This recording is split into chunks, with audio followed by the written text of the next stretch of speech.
Summary session or a doubt session? Yeah, both. Like if according to your convenience, like I will give, like if you want me to explain summary first, I will do that. Then we can go for a doubt clearing session. Or if you want doubts to clear first, then we'll clear doubts and then we'll explain summary later. Yeah, summary won't take more than 10 minutes. Okay.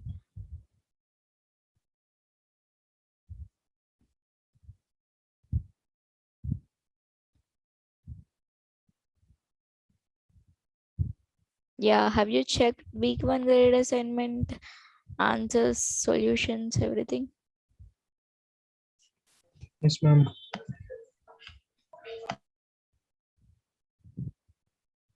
Okay, how is week 2? It's fine, or yeah, it's somewhat difficult compared to week 1, or what? It's Yeah, easy. it's somewhat difficult. Yeah. Yes, ma'am. Okay. You can tell like which part you found difficult. Ma'am, there is a part in which there are the questions in which we have to tell how many number of times it will be counted. Like Can n. you tell the question number or Ma'am, something like please that? wait a second. I will And I had a doubt where we have to identify the variables what represent. I mean, Yeah, I for, will go one by one. Okay. okay. Yeah, first take his doubt, and after that, wait, what's your name? Nikita. Nikita. Yeah, later we'll answer your doubt, Nikita.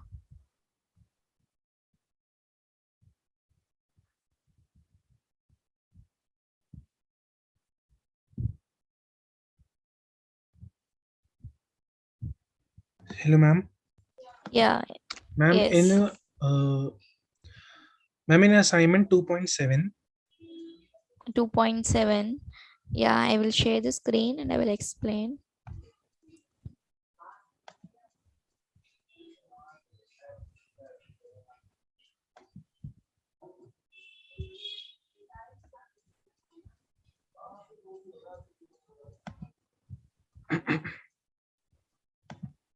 Two point seven, no?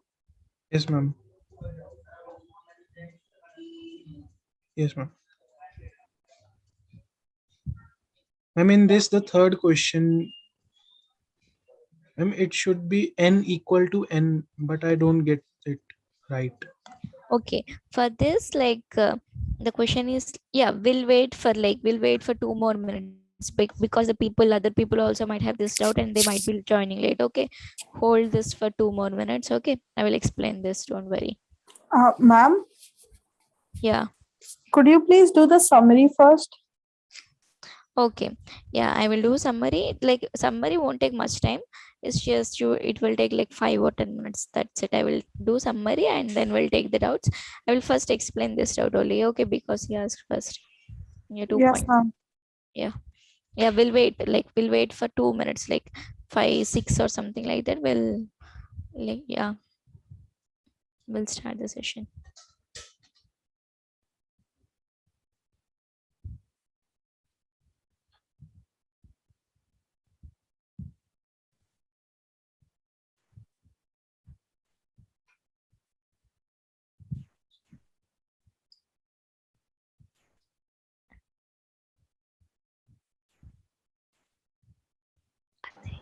Ma'am, can we ask our doubts? Yeah. Like first I will explain summary and then I will, like, you can ask out. Summary won't take much time. It will take only 5 to 10 minutes. Okay. Okay, ma'am. Yeah, like I'm just waiting for others to join. Okay, like it's 5 no 5 6 or 5 7 will start because the people are joining. No, they might miss something. Hello, ma'am. Hello. Yeah, hello. Ma'am, practice assignment 2. I'm having problem in that letter count part. Means there is a question that if A greater than letter count is greater than A, then store it in letter count in A and the whole word in B. And if letter count is less than Yeah, A, what's your name? Actually, what's your yes, name? ma'am, it's Tridip. Yeah, we'll take this doubt later because like I'm waiting for others to join. Like before you joining, others also has asked doubts. We'll clear their doubts first and then yeah. Like for summary session, I will take like only 5 or 10 minutes you can spare on the speak to summary and then we'll take the queries. Okay, don't worry. Yeah, I Okay, will ma'am. And answer. can I tell my queries to you, and then you can adjust it in your time? Yeah, you told in practice assignment. No, I will ask like at that particular time practice assignment, which who has doubts. Yeah. Okay, now it's already 5-6. Then we will start this. And ma'am, Yes. can you please explain that pseudocode part once, if Yeah, I possible? will definitely I will explain in the summary also. See, week 2, what is it, what are the contents are present in the week 2? Conditional termination in an iteration. So I will tell you using the word document, local operations and max in single iterations, local operation and max is also local operations and max. Yeah, pseudocode only flowchart for maximum marks, introduction to pseudocode for iteration. Yeah, these are the topics which are covered in lecture. So yeah, I Ma'am, will. hello. Yeah, hello. I'm Ma'am, taking the summary session first. Later you can ask your doubt. Okay. Okay, ma'am. Ma'am, can I get the notes of this class? Means afterward, if I find it for print or study purpose. This summary slide. Yes, summary slide. Yeah, we'll provide the summary slide. Don't worry. Okay. So what is the conditional termination in iteration? What is an iteration? You know, right? Something which we are doing repeatedly, that is called an iteration. So let's say what like you are counting the number of cards present in a scores data set. What you will do for counting number of cards in a scores data set, you will like, as the basic procedure which we are following is like you are arranging all the cards of the scores data set in a single pile, and then you are moving the card from pile 1 to pile 2. While before moving the card from pile 1 to pile 2, you will read the top card from the pile 1 and you will increment the count by 1. Like every time you are seeing new card, you will increment the count. Initially you will set a variable called count equal to 0, and after seeing a card you will increment that count and you are moving that card to other pile. And this thing you are doing for every card, like whole the deck of cards which are present in the scores data set. That's why it is called an iteration. Iteration is nothing but the thing which you are doing repeatedly. For each and every card you are doing the same thing, that is called as an iteration. So conditional termination in an iteration. So you want to count only the number of female students or only the number of male students, then it will be conditional termination. Like you are checking for some condition, and if something, if someone like male, if you want to count only the male students, then you will say if the card is of male, then you will increment count and then you will move the card to other pile and then you will do. That is, you are checking for some condition and you are doing. But what is this conditional termination in an iteration? So if some condition is met in an iteration, then you should stop that iteration. Yeah, that's it, you should terminate that iteration. That is called conditional termination in an iteration. So iteration is nothing but repetition of a process. Termination in an iteration is like what is the basic condition for the termination of an iteration? You will check when there are till there are no cards in pile 1, you will continue to do iteration. That is termination. That's the basic condition which we have followed till now. But conditional termination is like stop the iteration when decide a specific data, specific condition is met. Let's say here are some example. Please everyone, please keep quiet. If not, I should mute all. Like I will mute all. Yeah, for example, if you want to find a card in which all subject marks are above 90 from the scores data set. So you want to find a card in which all subject marks like physics, mathematics and chemistry, all subject marks are above 90. Then if you found such a card, then you should stop the iteration. So what you will say, if you will check, you will take each and every card and you will check whether the mathematics marks are greater than 90, chemistry marks are greater than 90 and physics marks are greater than 90. If all are greater than 90, then you will stop the iteration, you will come out of the iteration. That is conditional termination in an iteration. So pseudocode. So you are all are asking, no, how to write this pseudocodes. The pseudocode is like very much like, you know, right, how to what you like, you are familiar with steps and flowcharts. Now this is pseudocode. So you know, you want to maintain one variable called count equal to 0, and like if you want to do something, like if you want to count female students, then you want some variable called count and you will initialize it to 0 because you want to count the number. If you initialize it to 1, then while moving card from one pile to other pile, if you are incrementing count after seeing every card, then the number of cards will be one more than the counted, like the total number of cards, because you have initialized count to 1. So if you initialize count to 0, then you will get the correct answer, because you will increment count only after what, after moving card, like after seeing the card. So that's why your count should be variable must be initialized to 0. So according to your convenience, you should take the what will be the correct what initialization of that variable. You should decide according to the what according to what you want to find. And you know, right, the steps which we follow in the steps like procedure are nothing but, if pile 1 has no cards, then you are coming to an end, like you will say in the flowchart, come to an end. So similarly here you will check while is for iterating. While is like something, this is called a loop, because whatever while loop, for loop, you know, right? So in the while loop you will check for some condition. If that condition is met, then only you will execute the lines present inside the while loop. If the condition is not satisfied, then you will come to, like you will come out of that loop. Okay. So while loop, so something, if you want to count the numbers 1 to 5 numbers, so you will say count equal to 0, and while count less than or equal to 5, then you will say count equal to count plus 1. And yeah, you will, yeah, that's what you are going to do in the while loop. So if count is greater than 5, then this condition inside the while loop won't be satisfied, then you will come out of the loop. The same thing here also in this pseudocode also, count equal to 0 you are doing, and while pile 1 has more cards, you are checking. So you are checking whether there are more cards in pile 1 or not. If there are no cards in pile 1, then you won't do anything, you will come out of the loop, then you will come to an end. And if there are cards in pile 1, then you will execute all the lines which are present in this inside this while loop.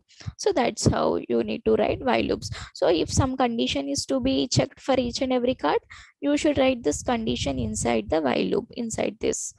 So that's what the basically the thing is. You won't be asked to write the pseudocodes, only you will be asked to write some code fragments or something, or you will be asked what will be the output. The basic thing you need to understand is what this pseudocode is doing. You should understand, like yeah, if you have much more time, like you can keep efforts like in writing the pseudocode, but generally we won't ask like how to write the pseudocode. We will ask like what is the output, or what the variable count will represent, or how can you, like we'll ask some code fragment to to fill that code fragment to find some particular mm, calculation or something. Yeah, this is the assignment statement. If you want to initialize something, then you can say count equal to 0. Or if you want to do some mathematical operations, like you want to add mathematics marks to the variable sum every time, what you can do is sum equal to 0 you can initialize, and every time after seeing the card you can write sum equal, you can keep it in while loop, like while pile 1 has more cards you can write and pick the card, same thing you can do. And you can write sum equal to sum plus x dot mathematics. What this does is like each and every time it will add the mathematics marks to the variable sum. And yeah, that's how. This is called equality statements. You are checking for some condition whether a equal to b, that is equality checking statement. And condition is if if some condition is met, then you will execute the statement inside that if condition. After if the condition, if there is else part for an if condition, then you will go for the else part. And if condition is not met, then you will go to the else block. If condition is satisfied, then you will execute the lines in the if block. If condition is not satisfied, if there is an else block for that particular if condition, then you will go for the else block and you execute the lines in that else block. So while is kind of iteration. If something wanted to do repeatedly, then you can go for while loop. Yeah, now you can ask like this doubts, like whatever I have explained. No, if you have some doubts on if for something, you can ask. So yeah, I will tell you like about the if more. So if some condition, I can say if some condition is satisfied, then there are some statements here. Assume there are some statements here, then you will execute the statements here. If this condition is not satisfied, if the condition in if inside this, if inside the if of this brackets, then you will go to the else part. You will go to the else part and you will execute the statements. You will execute the statements inside the else part. Okay. So if there is no else block for this if, so then you will just come out of the if block. But if, okay, I will write here the same condition here. So if condition, yeah, So every pseudocode start with while. yeah, not necessarily. Like if you wanted to do something, like if you want to execute the something on your pile of the cards, then every pseudocode will start with while loop. But yeah, the thing is, it depends according to your necessary, there will be the pseudocode. Yeah. So Can now, you give some example?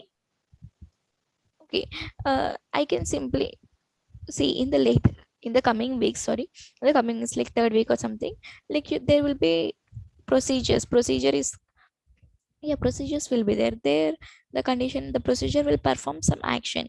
There you want, there like there won't be necessary to, like, yeah, you can ask, the questions will be like what this procedure is doing, something in that procedure. Yeah, it is not necessary every time for, there should be while loop.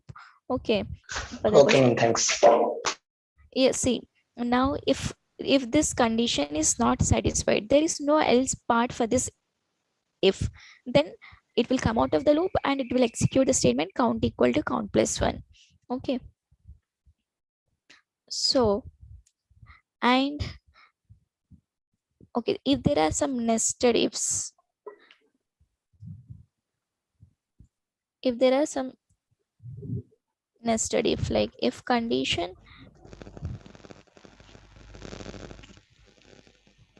see, if like if someone has doubts regarding whatever I am saying, you can ask. Okay, like what till now, what? Yes, ma'am.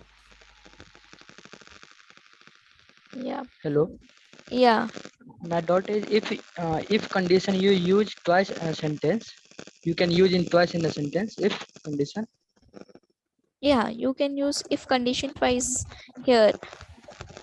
So you can check here if some condition, if some condition 1, condition 2, you can keep.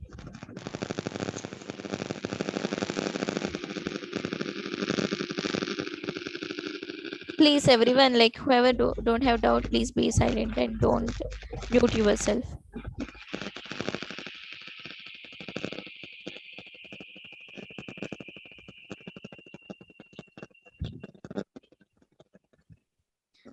See, what happens here is this will check first if this outer if condition, if the outer, please, I will mute everyone if you are not silent. Yeah, if this outer if condition is satisfied, then only it will check for the second inner if condition. If this outer if condition is not satisfied, then it won't execute the, it won't check for the inner if condition. That's it. Okay, if let's say if there is some else block here, then this else block is for which if, whether, okay, this else block should be executed after if the first if block is not satisfied, or if the inner if block is not set, when we should execute this else block.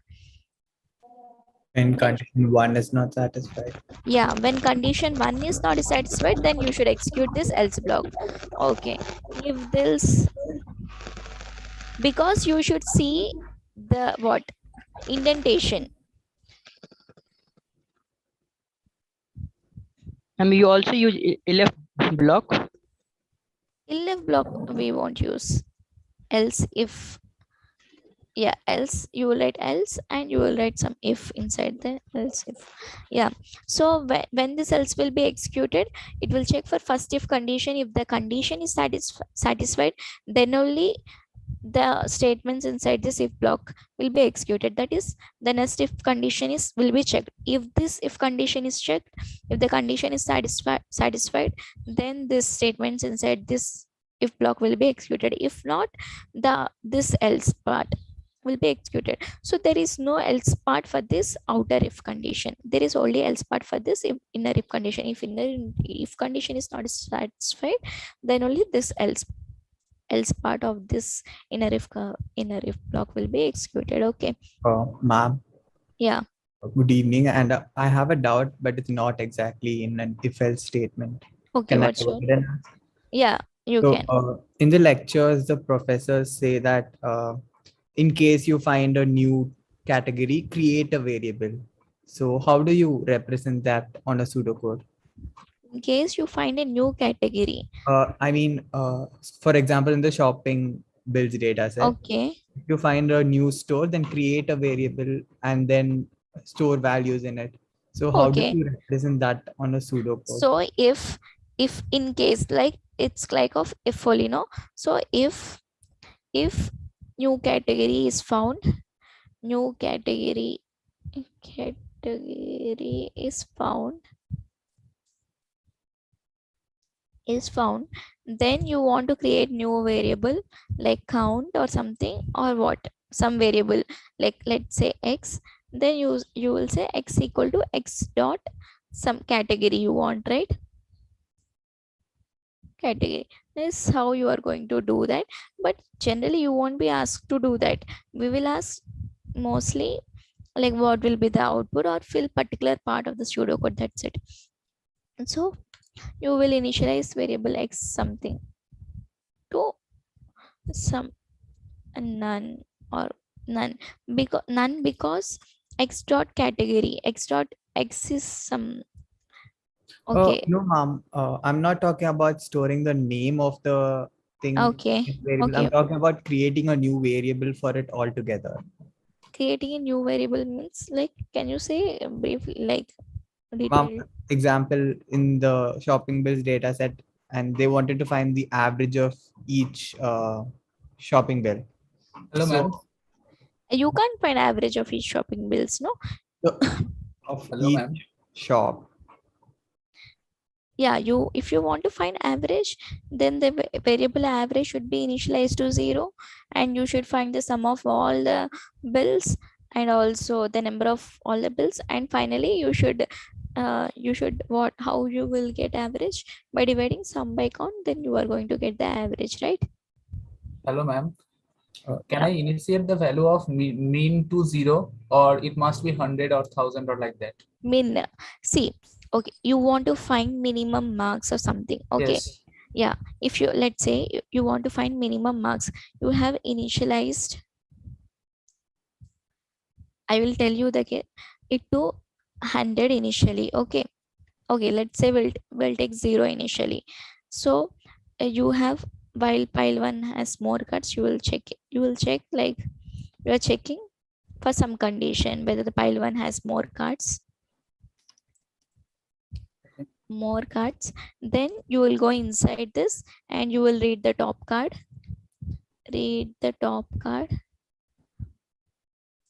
And here you will check, okay, minimum mathematics marks, let's say. So assume like read the top card x, I'm telling. So you want to find, so minimum should store the minimum marks. So you will compare minimum with already existing minimum with present cards mathematics marks. You will say if minimum, okay, if x dot mathematics is less than minimum, then you will say minimum equal to x dot mathematics. I will tell you what I'm doing. Don't.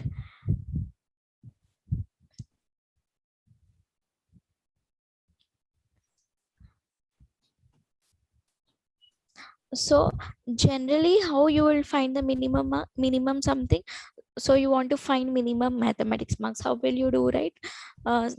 You will assume like generally what you will do, you will compare each and every card, and you will say And you I will will check check, that it's minimum yeah, less. you will check like Next first box card, is greater than less than or yeah, greater than so that. there are 10 cards, let's say, so you will check first card mathematics marks and second mathematics marks. If first card mathematics marks is less than second card mathematics marks, then you will throw that second marks, second mathematics mark, second cards, and then you will compare first card with third card. If first card is still mathematics marks are still less than the third card, then you will keep the first card with you and you will check with the remaining cards, and you will throw the third card. Similarly, you will check first and fourth card.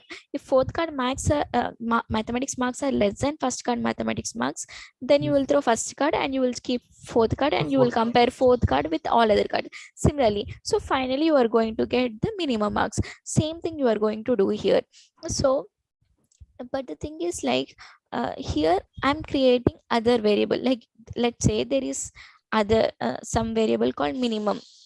So in that minimum variable should store always minimum, like whenever you are checking, comparing the minimum like with the other, like now you did comparison, no, similarly when you Yes. are comparing each and every card, the minimum variable should always hold the minimum marks. How will you do? You will check the existing minimum value with the cards marks value. So if that is minimum, if the cards mathematics, if some cards mathematics marks is minimum, then you will make minimum as that value. Similar thing you are doing here, that is the if, that's the thing we are doing in the if condition. If x dot mathematics marks is less than minimum, then you are telling minimum equal to x dot mathematics, that is you are checking comparing cards with minimum. If our card mathematics marks are less than this existing minimum marks, then you are making minimum marks as our cards marks. That's the thing we are doing here. So yeah, the thing is like with what variable minimum should be initialized. So Yes. yeah, if you are saying minimum equal to 0, you are assuming minimum as 0, but okay, but our cards, but in our scores data set, the minimum value is, let's say, 20 in our scores data set. But every time you are checking whether cards mathematics marks is less than minimum or not, it won't happen, right? Because 20 is not less than 0. Yes, yes, So yes. yeah, minimum won't be storing the minimum marks. Minimum is always holding the 0 that time. If you initialize it to some larger value, let's say 100, then you will Then check, all other numbers will be minimum that with respect to 100, right? yeah, all other numbers are minimum. But the thing is every you are picking new card and you are checking. See now, okay, I will tell the example.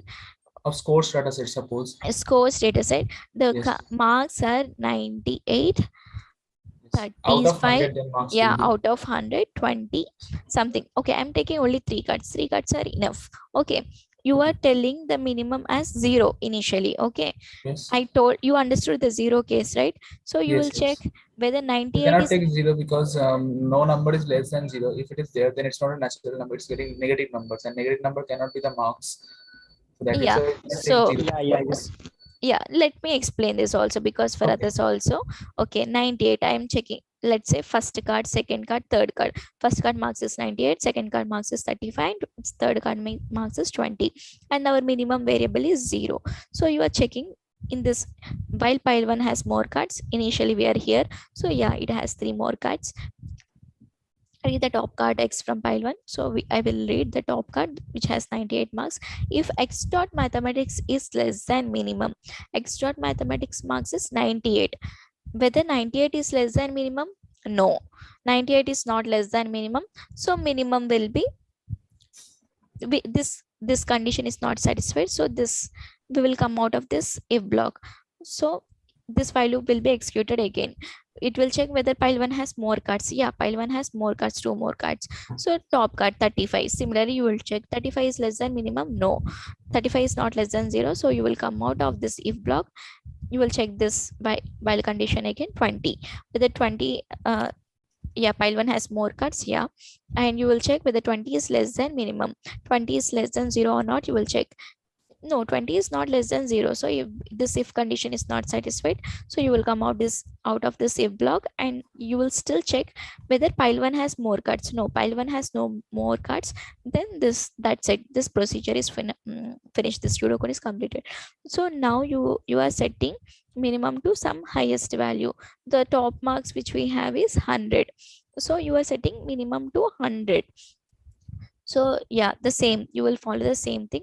While pile 1 has more cards, yeah, 98, 35, 20. Now you are doing next time now, so you assume like 3 cards are there. So read the top card X from pile 1, yeah, and 98, you will, the X dot mathematics marks is 98. Yeah, you will check here whether 98 is less than minimum. Yeah, 98 is less than 100. So yeah, this condition is satisfied. Then you will go inside this if block, then you will see, then you will execute the statement minimum equal to X dot mathematics. So minimum will be holding now 98. Now yeah, you will check again while pile 1 has more cards. Yeah, pile 1 has more cards. Now it's 35. So 35 is less than 98 or not, you will check. Yeah, 35 is less than 98. So now minimum will be 35 this time. In the next iteration, you will check whether 20 is less than 35. Yeah, 20 is less than 35, so minimum will be 20. This minimum will be holding 20 after this iteration. That's it. So if you are in setting it to some higher value, then you will get the correct minimum value. You understood, or still some doubt, you can ask if anyone.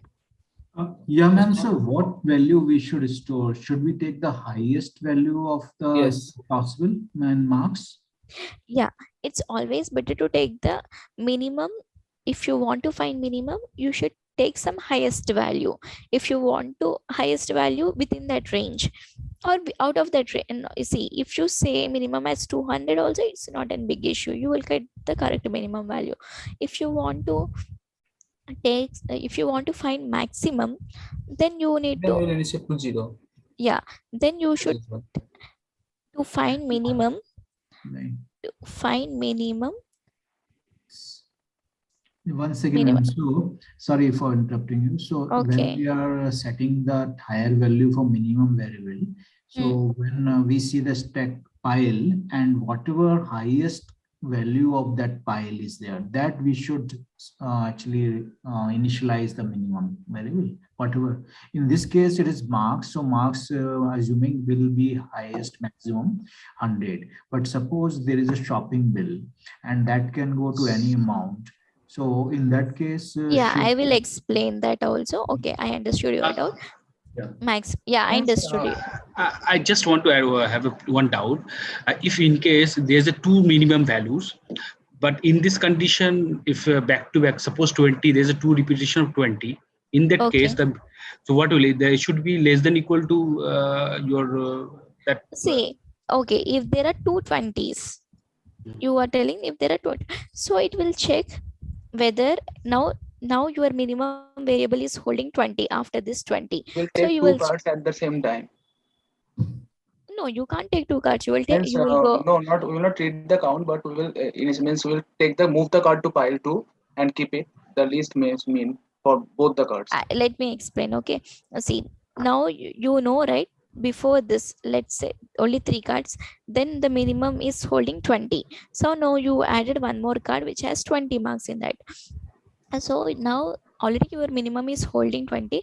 You will check this if condition, if X dot mathematics is less than minimum, whether 20 is less than minimum. No, 20 is not less than minimum, 20 is equal to minimum, 20 is equal to 20. So you won't execute this if block, but still you are getting the minimum value of this course data set, which is 20. So what's your issue? Like, it's enough if see, you already got 20, like you already found that value. Even if you found the same value, like, we want the name of who got the minimum marks. Yeah, who got the minimum marks?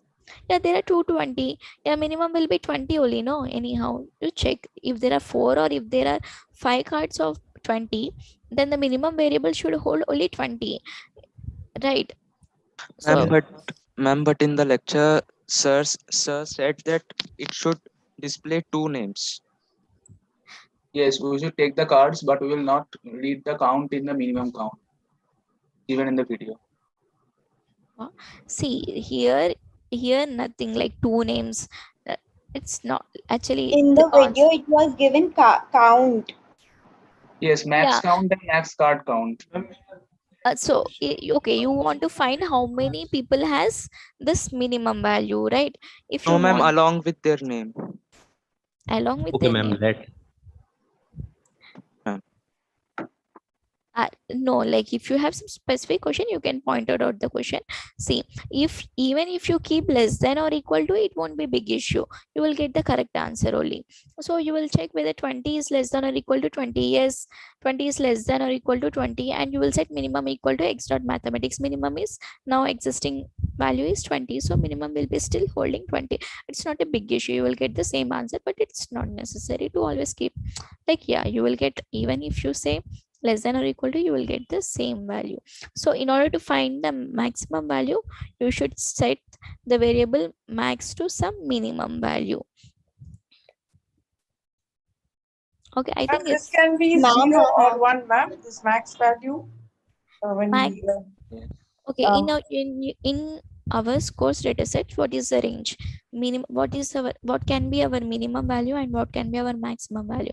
Minimum value can be 0 and maximum value can be 100, because you can get 0 marks or 100, like maximum you can get 100 marks. So the thing is like, what is the minimum value in our range?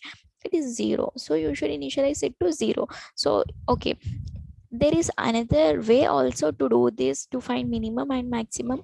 If you so let's take this minimum as the value of your first card of your scores data set, or as the value of any marks of your scores data set. Let's say here in this, okay, you have some 18 and you are making it as 20. If you are making it as 20 minimum, because your score status set has 20. Okay, now you will check whether pile 1 has more cards or not. You will check whether, okay, this everything will be same. You will compare whether 98 is less than or equal to 20. Yeah, 98 is not less than or equal to 20, so minimum won't be updated. So, and you will check next time, in the next iteration you will check whether 35 is less than equal to 20. You will see 35 is not less than or equal to 20, so minimum will be still 20, because you have initialized to 20. And you will check whether 20 is less than or equal to 20. Yeah, 20 is less than or equal to 20, so you will set minimum equal to x dot mathematics, that is 20. So minimum will be 20 again. And you will see in the next iteration, you will see with 18, you will compare with 18 whether 18 is less than or equal to 20. You will check, yeah, 18 is less than or equal to 20, so you will set minimum equal to x dot mathematics, so minimum equal to 18 this time. So now the finally our variable is storing 18, that is the minimum of this. So you can initialize, in order to find minimum, you can initialize the variable minimum to some minimum value or some, or any mark, with any mark of your scores data set. Excuse me, ma'am. Excuse Then, me. take Yeah. the shopping bill data set, then what will be the minimum value? Someone has asked before, so how can we Yeah, understand? so what is that? the minimum value? Minimum value is like, he can make some, he cannot make any bill, but there is no such bills. So the thing is, the best thing is, you can just, what you Assign can a do, value of our own and then search that minimum below assign that. the value. See, you read the first shopping bill data set and you assign that value to that minimum value, and now you start comparing that. See, the thing which we have done previously, how you will find the minimum. If you want to do physically, if there are 10 cards, you will compare each card and you will discard it, no, discard the cards. Yeah, the thing, same thing. You will read the first shopping bills, and you will compare the shopping bill with the other cards. If you have found some card with the total bill less than the existing value which you have picked, then you will discard that and you will keep that as new minimum value, and you will check with the other cards. The same thing you can do. You can take some card, you can pick some card, you read that shopping bill value, and you compare that bill value with the other cards and do the same thing. Like if you have found some minimum value, then that you discard that and you start keeping. the new card, checking with the new card, similar. So same thing, in order to find maximum also you can do the same thing, any mark of your score status set. Ma'am, yeah, that is actually good option, ma'am, that we will read the first card and then initialize our variable minimum with that value, whether we are working on minimum or maximum, because we will just put in pseudocode that first card initialize the minimum variable with that value. But we have to be very careful that we have to initialize with first card only. So how do we write pseudocode? Should we say that if the card number is 1, or initialize card and then say first card, then only initialize this? See, same, yeah, that's what you can do. Minimum equal to, you can write directly. Okay, you will what you will do is here the thing is like first cards, top cards, something, it's just kind of statements only, top card. Okay, top cards, mathematics mark, something like that, or you can write mathematics marks, something like that, or you can say, see, you can write like, while pile 1 has more cards, read the top card X from pile 1, or you can write directly. Yeah, this is the thing, generally we do like the same, not the same thing, like we will initialize it to some minimum value in your pseudocodes which we have given, or some maximum value. We haven't followed any particular thing, the kind of syntax for this, but you can generally, you can, while executing the pseudocode, if there is something like that, you will understand what we are doing that. Okay. Excuse me, ma'am. Ma'am, I have a doubt that in place of else, the above which you have written, in place of else, if there is a condition 3, then we have to move to condition 3 if condition 2 is not satisfied, or we have to implement both of them simultaneously. See, I will tell you, good doubt. So if some condition 3,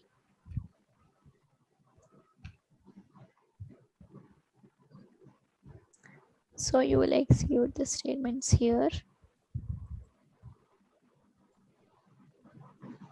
So you are inside some while loop and you have found this first if block. So you will see whether if this condition is true or false. If the condition is true, then only you will check for this second if condition. Okay. You will Excuse check. me, ma'am, sorry for Let me interrupting. clear this. Okay, if this condition is true, then you will execute this statement inside this second if condition. If the condition is not true, then you will come out of this if block. If the second condition is not satisfied, then you will come out of this if block, and you are still inside this outer if. You are still inside there. Please, others, if you don't have doubt, please keep quiet. I will, if not, I will mute all.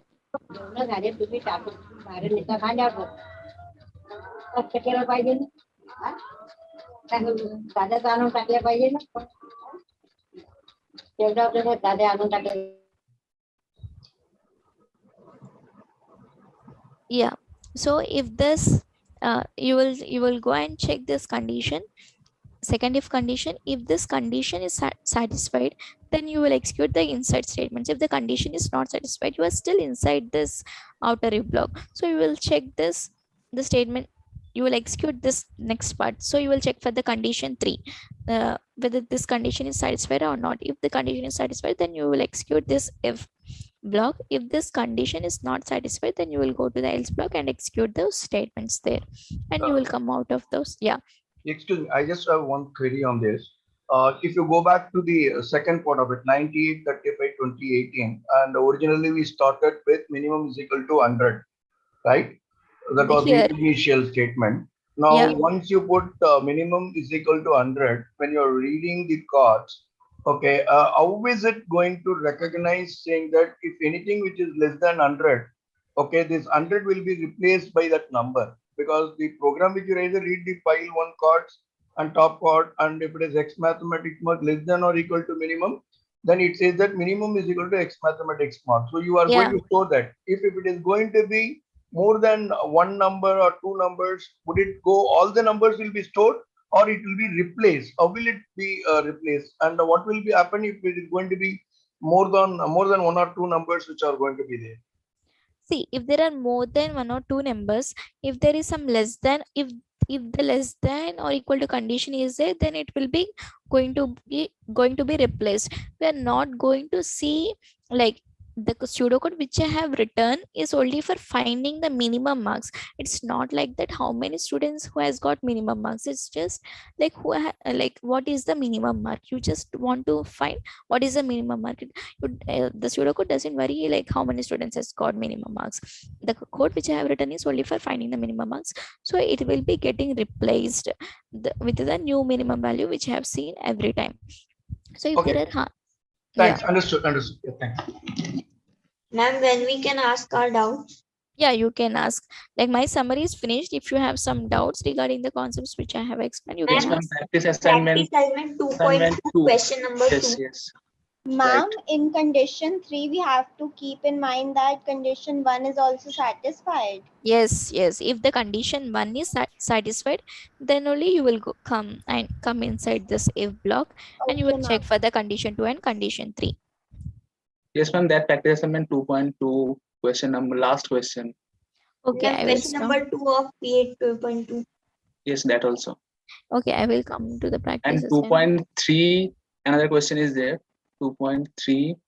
Okay, hold on. And that 7 also. 2.3. 2.3. 2.37.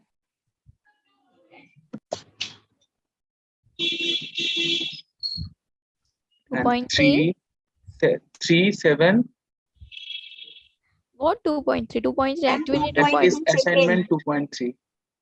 Yeah, activity 2.3. Not activity, practice assignment. Practice assignment. Acha.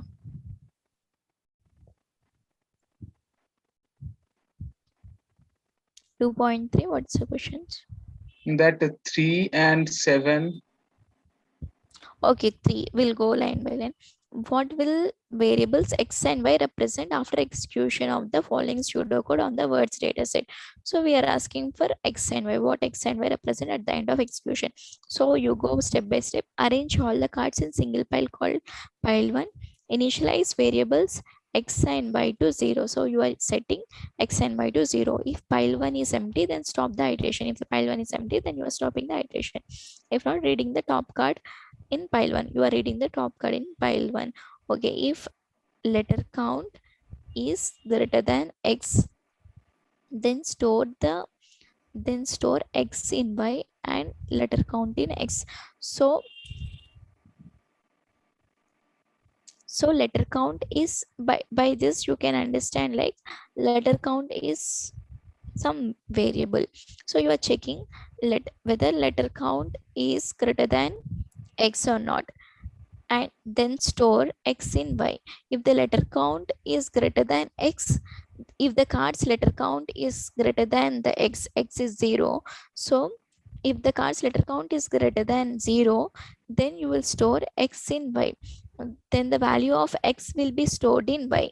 So value of x is now presently in the first iteration, value of x is 0. So value of x will be stored in y. So y will become 0 and letter count in x. So assume, like, okay, there are 10 cards. Assume, okay, only 5 cards, let's take, and the first letter count is 3. So first word's letter count is 3. So whether 3 is greater than 0, you are checking. Yes, 3 is greater than 0. Then you will store x in y. So x value is 0. So y also will become 0. And letter Y is count taking the same value that x is taking, right? Yeah, y is taking the same value at x is taking initially, but it will be getting replaced after every iteration. You will find after the first iteration. Okay, then store x in y will become 0 and letter count in letter x will become 3 after step 5. In the step 6, you will check whether letter count is less than x. No, letter count is not less than s, and you are using and. So you can directly come to the step 7, because if one condition is not satisfied in and, the entire condition won't be satisfied. So you will come to this 7th 7 step move card to other pile and repeat from step 3. Okay, and the second words letter count is 2. If second words letter count is 2, then what happens here? Everything will be same. If letter count 2 is greater than 3, you will check. No, 2 is greater than 2 is not greater than 3. Then you will go to step 6, and step 6 you will see whether if 2 is less than 3. Yes, 2 is less than 3, you will check. And letter count is greater than y, you will check. Yes, letter count is greater than y. No, y is storing 0. Now our letter count is 2, so 2 is greater than 0. Then store letter count in y. So you are storing letter count, that is 2, in y. Now our x is 3 and y is 2. So you keep on iterating in such a manner, then you will find x will store the length of longest word and y will store the length of second longest word. Yeah, so because you do this step by step, then you will On understand stage this. 5 and 6, in stage 5 we are already taking that letter count greater than y. Then in stage 6, how can you get that y again 0? In step 6, in step 5, what I checked, whether letter count greater than x, I Then have x, checked. yes, and then 3 is storing it greater to y. than, 3 is greater than 0, I'm checking. Yes, 3 is greater than 0. Then we are storing x in y. X is still 0 only initially, so y will become 0 only. And letter count in x will become 3 and y will be 0. Okay, you is just normal English. Okay, you just read, you just and take the score, take the word status set and you write, then you will understand what is the logic there. Okay, don't completely rely on us. Okay, you keep some efforts, then it will I be. saw that, but I didn't Ma'am, get the please step 7. explain question 4 of this Ma'am, question assignment. number 7. Okay, question 4. Okay, question 4. Okay, how you, I will read the question and you can tell where is doubt. Arrange all, this is executed on word status set. Arrange all cards in single pile called pile 1. Initialize variables a and b to 0. If pile 1 is empty, then stop the iteration. So variables a and b are initialized to 0. If pile 1 is empty, then you are stopping iteration. Read the top card in pile 1, add 1 to variable b. So you are adding 1 to variable b. If the word ends with full stop, and if b is greater than a, then store b in a. Reset b to 0 if the word ends with full stop. Yeah, the thing is, best thing is like it's just normal English only. So you just, what you need to do is, you should take the score state word status set, whatever data set which I have provided, and then you should go step by step. So what we are doing here, here there is some if condition. If pile 1 is empty, you are stopping. If not, you are adding 1 to variable b every time. And you are checking the step 6, you are checking if the word ends with full stop or not. So like only at the end of a sentences, then the word will be ending with full stop. If not, the word won't end with full stop. So if the word ends with full stop or not, you will check. If not, then you will go to step 7, that is the variable reset b to 0 if the word ends with full stop. So the step 7 also won't be satisfied if the word is not ending with full stop. Simply you will go to other, like you will move the card and you will start the iteration again. But the only the thing is, step 6 and step 7 will be executed if the word is ending with full stop. If the word is ending with full stop and if b is greater than a, so you are adding b 1 to b every time after seeing each word. So initially a and b are 0. So after seeing 3 or 4 cards, it was Monday morning, let's take as example. So first card is it. So after seeing it, variable b will become 1. Was, after seeing was, variable b will become 2. After seeing Monday, variable b will become 3. After seeing morning, variable b will become 4. So morning, at morning is ending with full stop. You can, if you go to first data set, then you will find morning will be ending with full stop. So if word ends with full stop, yes, Monday is ending with full stop. And if b is greater than a, b is 4 and a is 0, 4 is greater than a, 4 is greater than 0, then store b in a. You are storing b in a, that is b is 4, so a will be 4. B value will be stored in A, that is A will become 4, and you are resetting B to 0 if the word is ending with full stop. So you will first store the value of B in A if B is greater than A, and you are resetting B to 0 after every sentence. So yeah, what is the question? What will A represent? So A will represent second longest sentence, correct? Because variable A will represent the longest sentence, right? Because you are checking whether the word is ending with full stop. So you are counting each and every sentence, words in the each and every sentence, and you are storing it in B. And at the end of sentences, you are checking whether B is greater than A. If B is greater than A, then you are storing B value in A.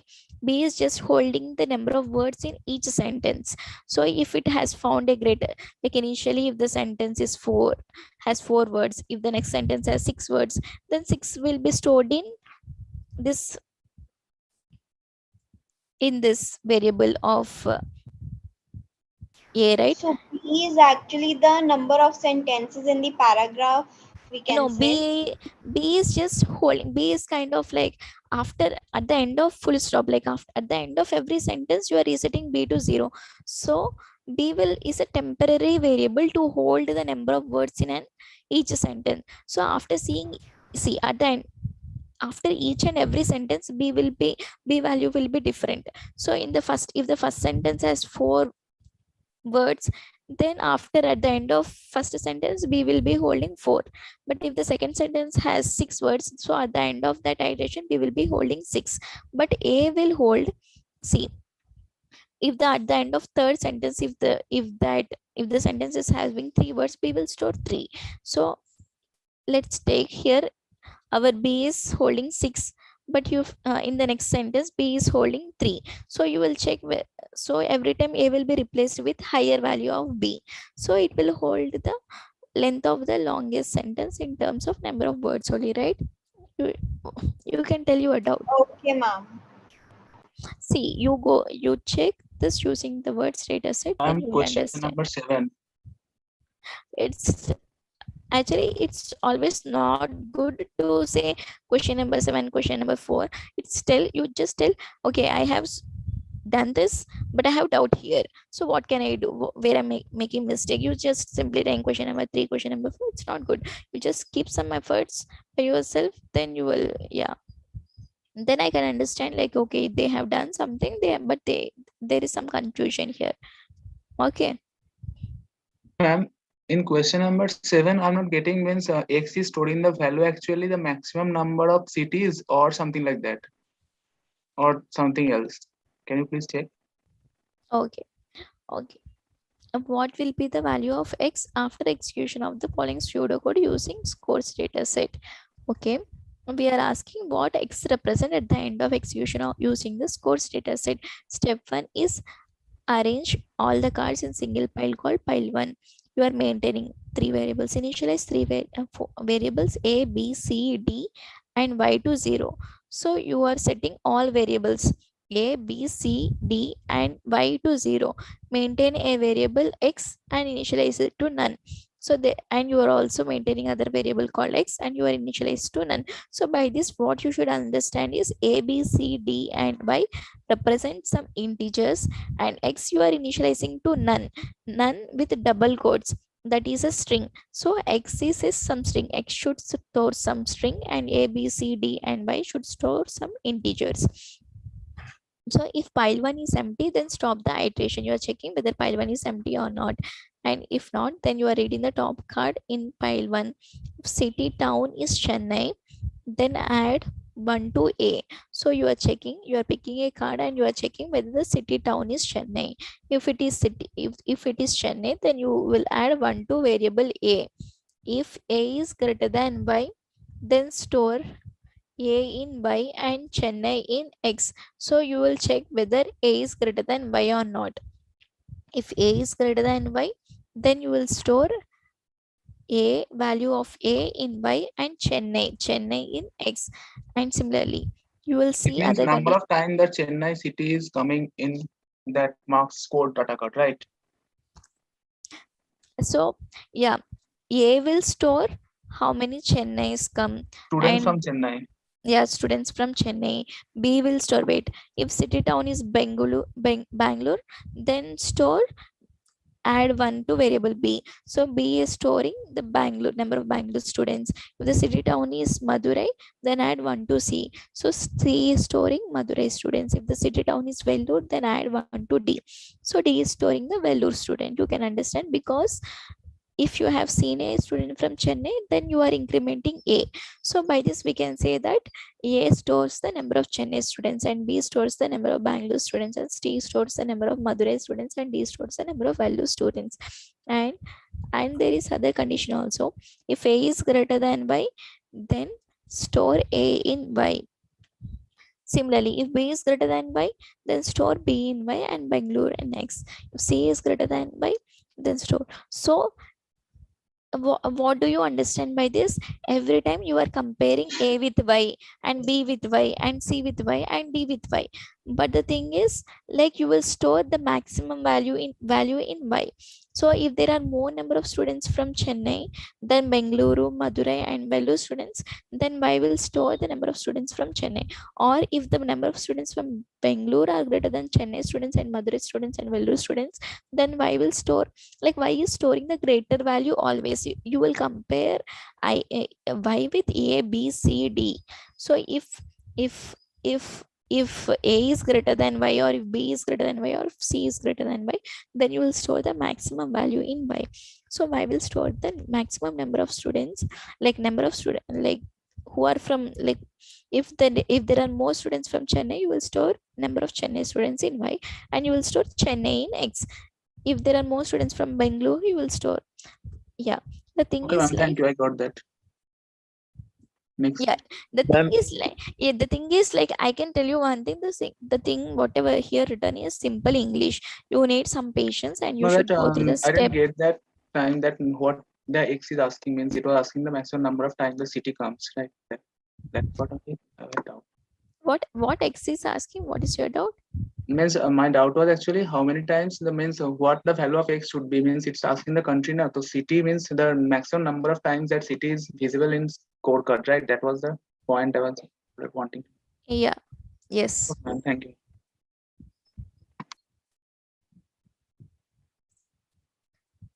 Okay. Excuse me, ma'am. Yeah. Practice assignment number 2.2, question number 5.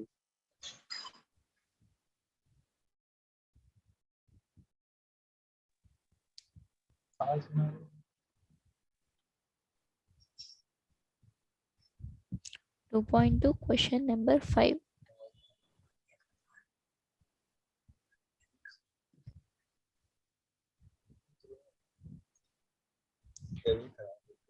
Okay. The question is like, the following procedure finds the highest amount of bill generated at Sun General from the shopping bills data set. What we are telling, yeah, if you don't have any doubt, you can be on mute. Yeah, the following procedure finds the highest amount of bill generated at Sun General from the shopping bill data set. It is telling, it's given that we are finding highest bill amount from Sun General shop, but the programmer may have made mistakes in one or more steps. Identify all such mistakes, if any. It is a multiple select question.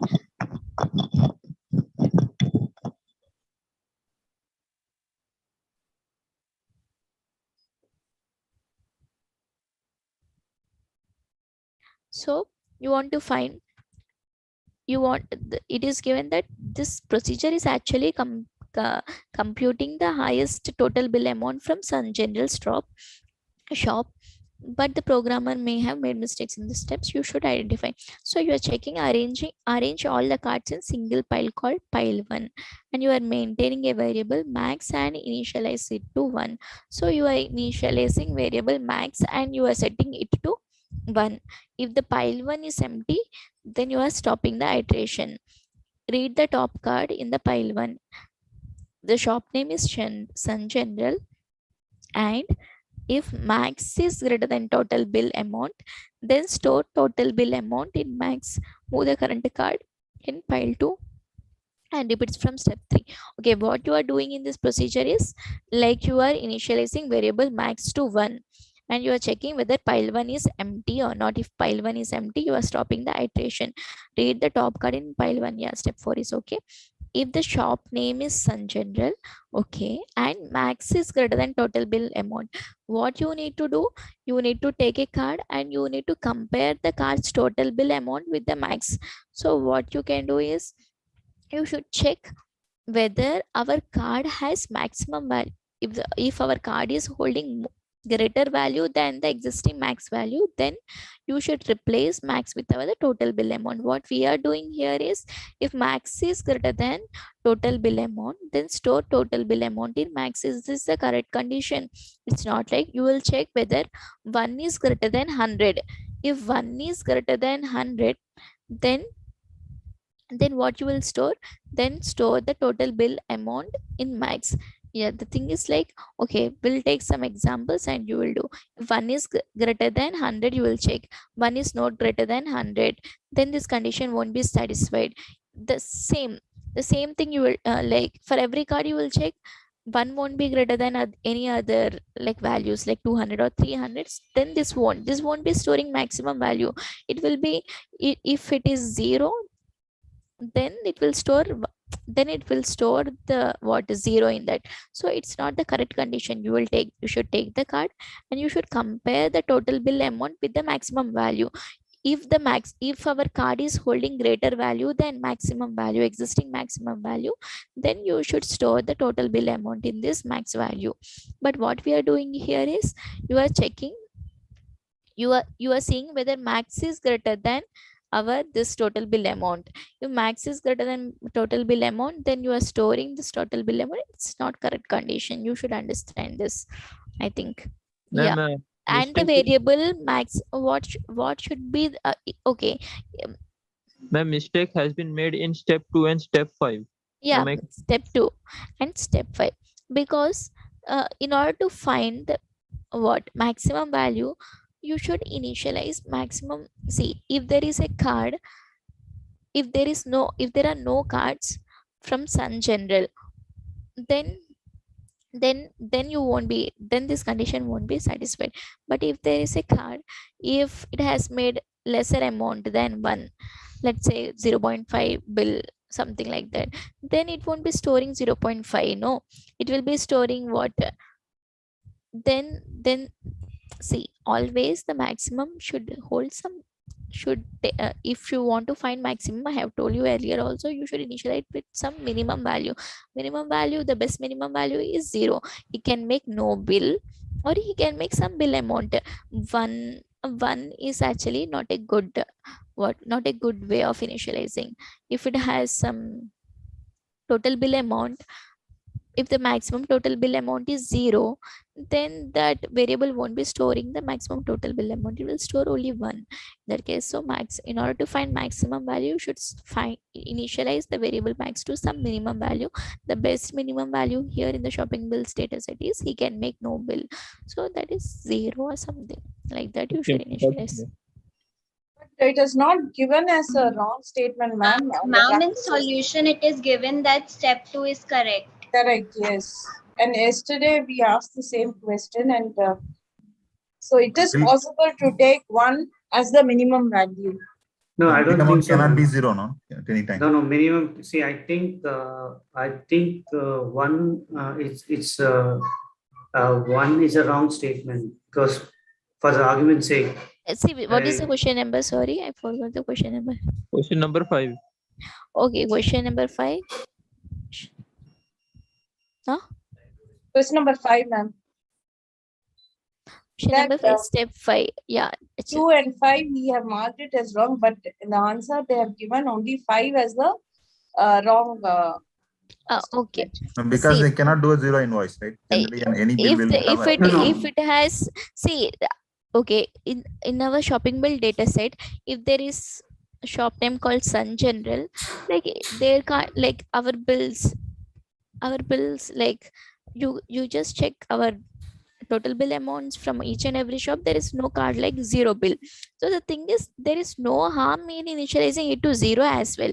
So but there is no That's what wrong. we want to know. Okay. Yeah, there is no wrong in initializing it to one as well, considering our shopping bills data set in mind. Because there is like, if there is card with zero bill, there is no such card of zero bill in our scores, in our shopping bills data set.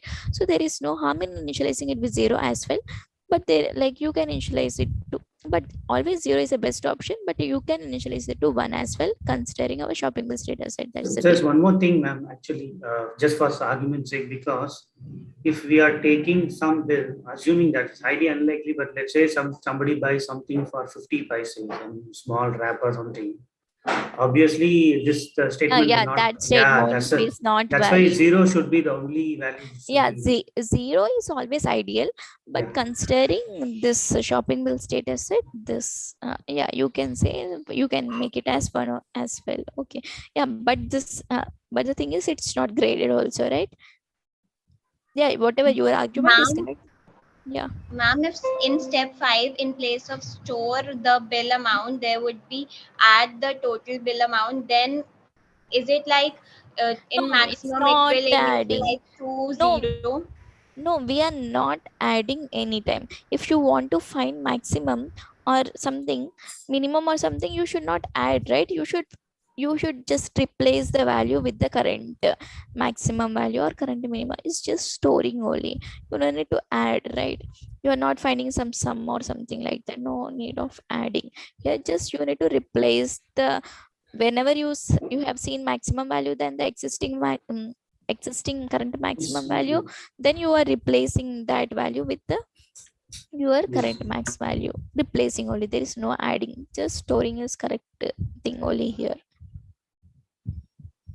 Ma'am, in the previous example, this letter count, there was one sentence saying we are store by adding one to B. Yeah, in at there we are counting the number of words in each sentence.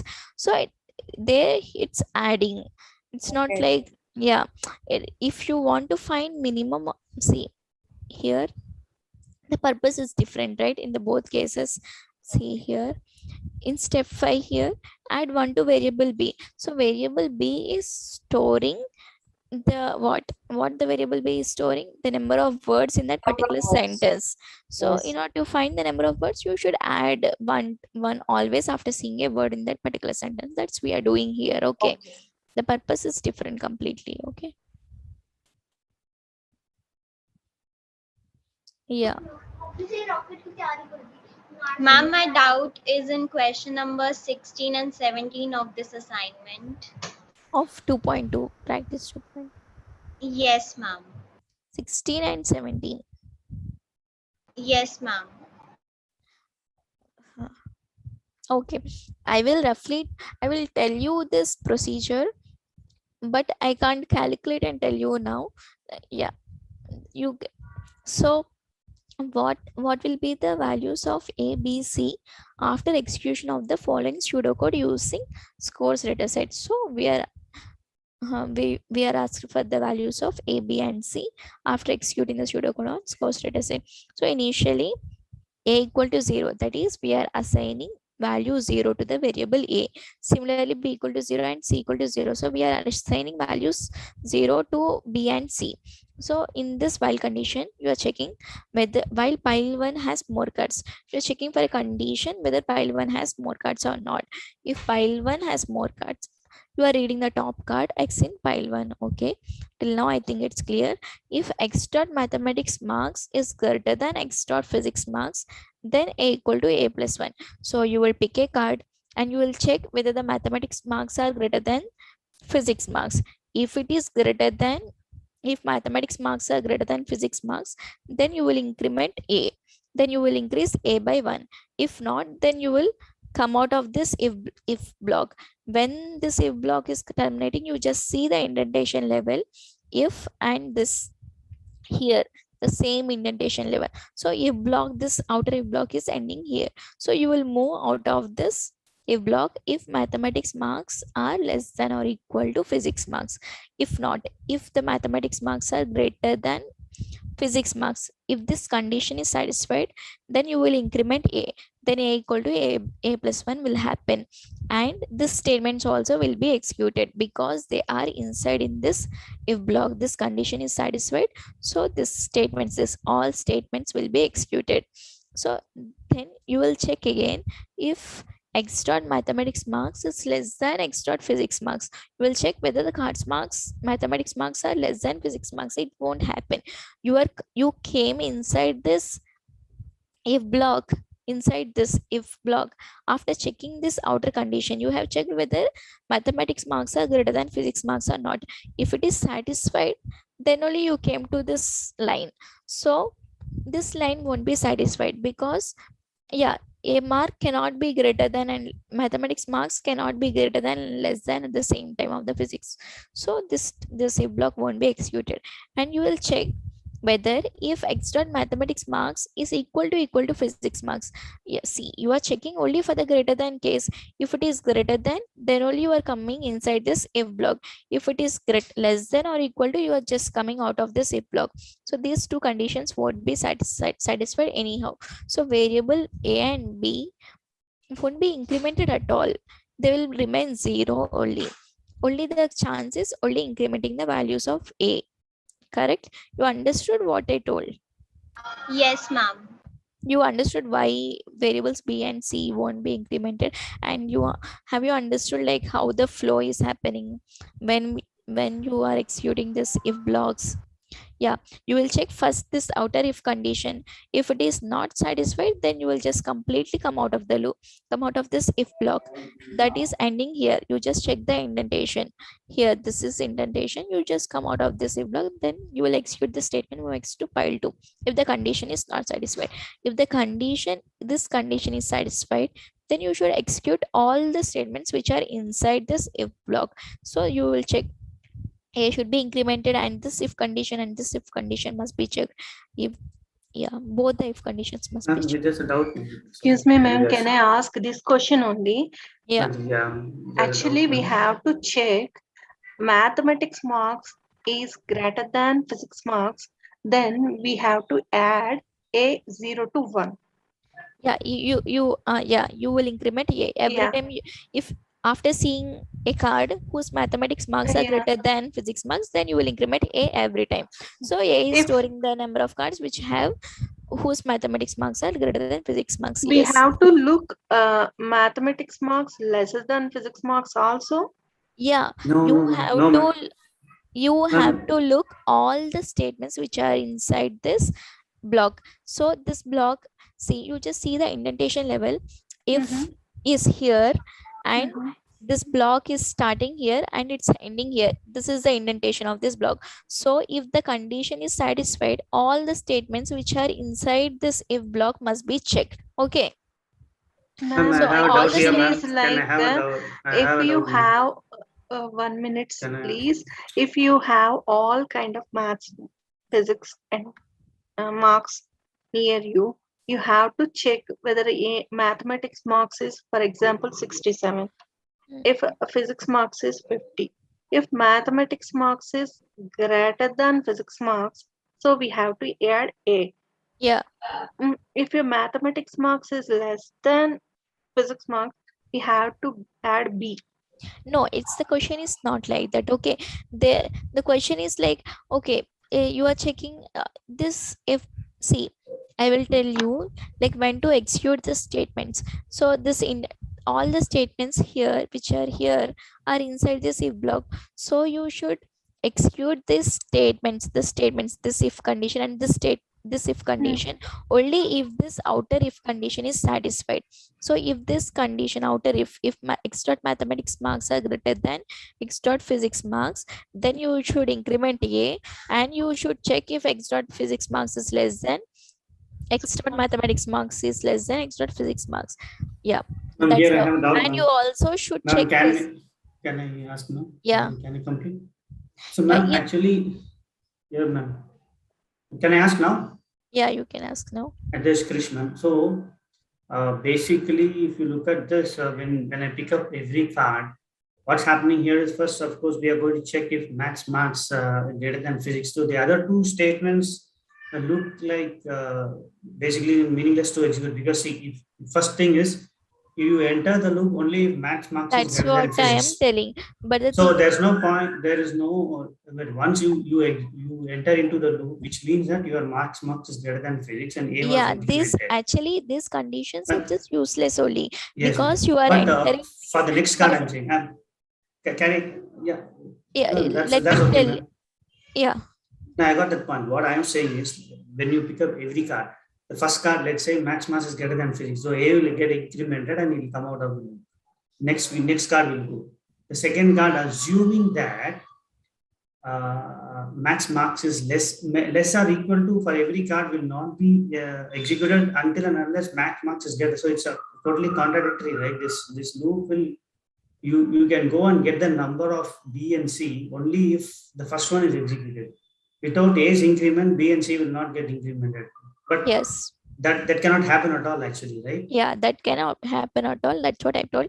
B and C will be always 0. The thing is, like, you need to execute all the statements inside the if block. Like, even if there is some other condition, like if there can be some other condition also. If x dot chemistry marks is less than x dot physics marks, then you can say b equal to b plus 1.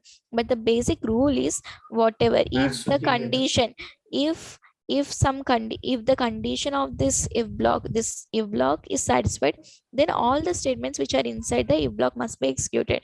That is, a equal to a plus 1 must be executed. And if you should check this condition also, if x dot mathematics marks less than x dot They will not physics. go inside, but there is no meaning, actually. They Yeah, will not get you are executed. you are Can entering this if block only if mathematics marks are greater than physics marks. So this condition anyhow won't be satisfied. You can this condition won't be satisfied anyhow, but this condition also won't be satisfied. Some you understood that, but people may have some basic doubts. They are thinking And like, can you scroll down to see the answer options, what we have to find? Oh, you have to find what are the values of A and A, what B, is and B and C. C. Yeah. I think only So B and C will B be and C will always be same. 0, I think. 0. B and C, no? See, the people who know, right?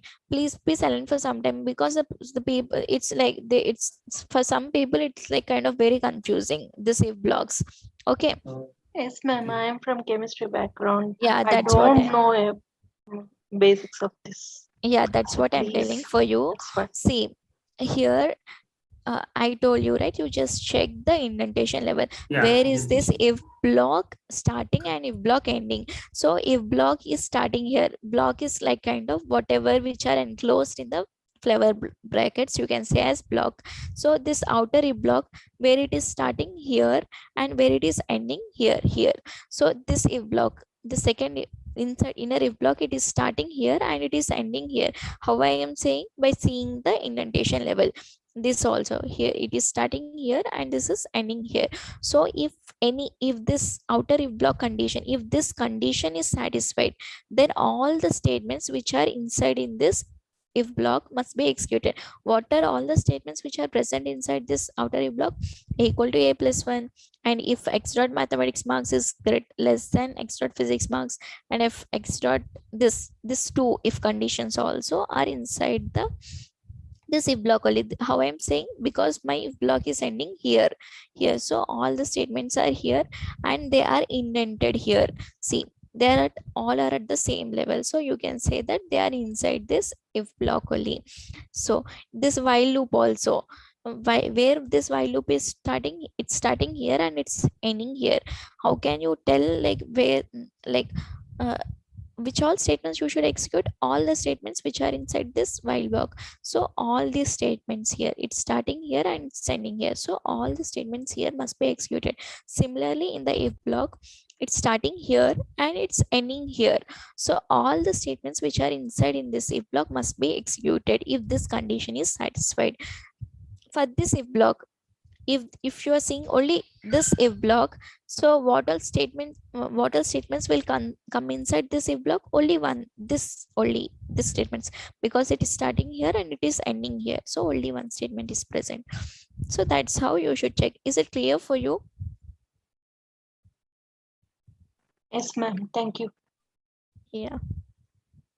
Yeah, why we are saying these statements won't be executed less than or equal to, so you are entering inside this if block, this statements you are entering inside this if block only if the condition here is satisfied. You are checking whether mathematics marks are greater than physics marks. If it is greater than, then only you are executing all the statements, so equal to a plus 1 will happen. And secondly, you will check whether mathematics marks are less than physics marks. You already checked whether mathematics marks are greater than physics marks. Yeah, if mathematics marks are greater than physics marks, then this condition won't be satisfied. No, mathematics marks can't be less than physics marks, so this b will be 0 only if mathematics marks are equal to physics marks. This is also not true, right? You will come inside this if block only if this mathematics marks are greater than physics marks, so these conditions are kind of useless, so there is no meaning. So the thing I can tell you is, after completing this session, you just look this code and try to figure out how the execution happens, how we are executing this if blocks and all. You check, you find yourself, you figure out yourself like answers of this, why we told same way. And similarly, you check for all the if blocks, whatever pseudocode, then you will understand if how the flow is happening in the if blocks. Yeah. Ma'am, my doubt is in activity question 2.8, question number 1. 2.8, question number 1. Here? Yes, ma'am. Okay. The activity, the considered the following pseudocode discussed in the lecture. So start, you are starting and you are ending here, and max variable you have initialized to 0, and you are checking more cards in pile 1. If there are more cards, then you are picking a card from pile 1, move x to pile 2, and then you are checking whether card x dot mathematics is greater than max. You are checking whether the mathematics marks are greater than maximum value. Maximum value is 0. So let's take, there are 10 cards and the first card mathematics marks are 60. So 60 is greater than 0. Yes, this condition is satisfied. Then you are making max equal to x dot mathematics. So max will become 60 at this time. If the, okay, let's take the second card also. If it has 65, then also this condition will be satisfied, then max will be 65 this time. If the third card has 50, then this condition won't be satisfied, then the max value will be storing 65 only. So if there are n cards in the data set, how many times the first decision blocks will be executed? It will be executed n plus 1 times, right? You understood why it is executing n plus 1 times or not? Y plus 1. See, so you have 10 cards. So this condition, which condition they are asking? How many times the first decision block, more cards in pile 1. So they are asking how many times. Okay, for to make it simple, only take 3 cards. So initially you have max equal to 0 and you have 3 cards, no? So more cards in pile 1. Yes, this condition is satisfied, and you will execute all the statements here, and you will come and you will check whether there are more cards. Yeah, you have 2 more cards, so this condition is satisfied. Then you will execute all the statements inside this statements, and you will check, you will come and you will check again. So you will check whether there are more cards. Yes, there are 1 more card, so you will execute all the statements. Now you will check, you will come and check again whether there are more cards. Now at this time there are no more cards, then you will stop the procedure. There are only 3 cards, but you have executed the statements 4 times. How will you know like there are no more cards in your pile? You, the human, like you can see, okay, there are 10 cards, so this block will execute 10 times. It's not like that. But for the computer, it will know how many cards, like how many, how it will know like there are no cards by checking only. So after checking 10th card, it will come to the 11th time also. It will check in the 11th iteration also, it will check whether there are cards or not. If there are no cards, then only it is ending. So you are checking this condition again to confirm whether there are no cards. So this will be, if there are 10 cards, then this condition will be executed 11 times. Is it clear or not? Yes, ma'am. Thank you, ma'am. Ma'am, practice assignment 2.3 first question.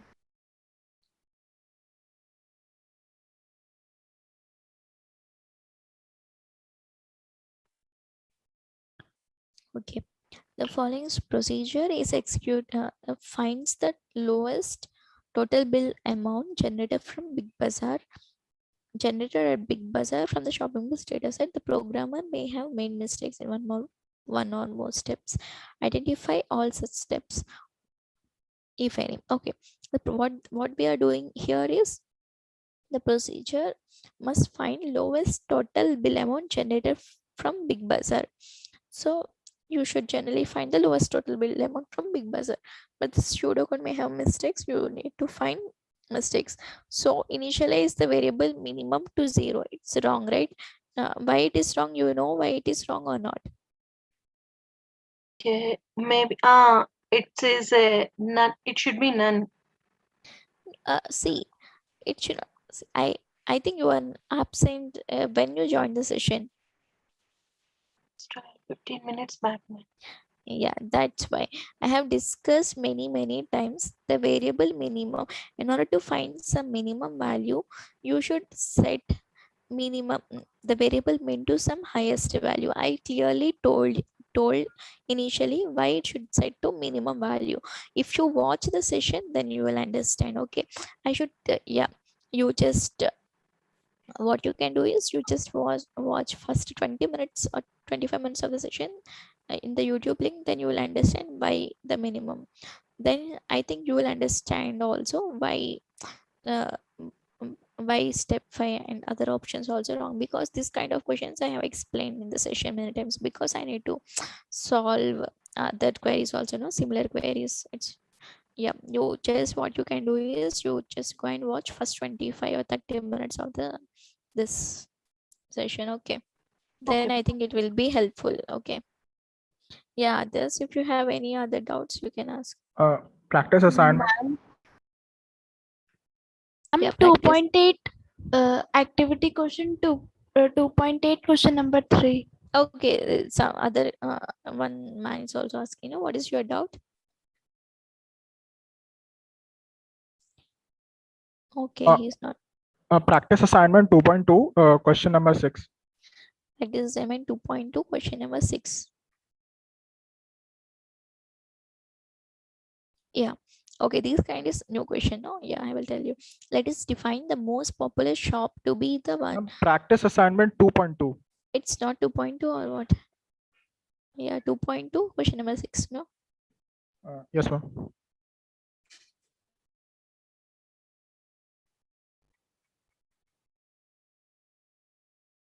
Yes, ma'am. This one. Now, what will be the value of x after execution of the following pseudocode using the shopping list dataset? Okay, you need to find what is the value of x.